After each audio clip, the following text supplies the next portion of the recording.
What is the best film you've ever seen? And no, not something like Batman Returns or Shrek 2, but a film that nearly everyone agrees is almost perfect. I decided to review and rank the top 50 highest rated films on IMDb, so welcome to Retro Reviews.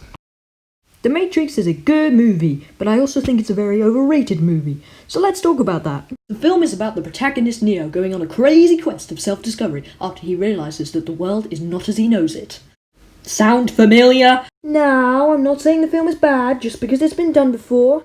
Some of the film is good, like when Neo is talking to this kid about spoons. It's a really good film scene, but I wouldn't go as far to say it was worth analysing like everyone else seems to say. This movie has a lot of things that everyone considers really clever. For example, Neo's name is an anagram of one.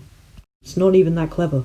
It's like if I got a co-host called What? Get it? Because he's called What? And he's the co-host? It appeals to the demographic of literally no one. I beg to differ, my good chum. Who the hell are you? I'm your new co-host, Burnham Watt Edwards III.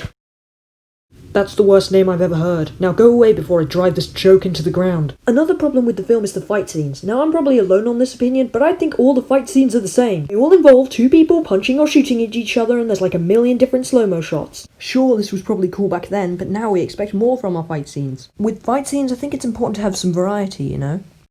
If the fight scenes are boring and similar, then it doesn't show you anything about the characters, which by the way are bland AF. All of them, with one exception of course, are so boring!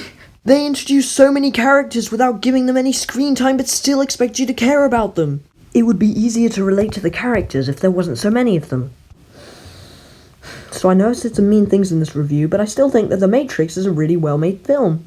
But just like all other films, The Matrix is a flawed piece of work.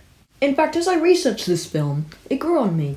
And it taught me that a film is not simply good or bad, but a mixture of the two. No one cares. You see, your opinions are quite clearly and evidently inferior to mine. And here are 34.5 reasons why. Reason 1, you...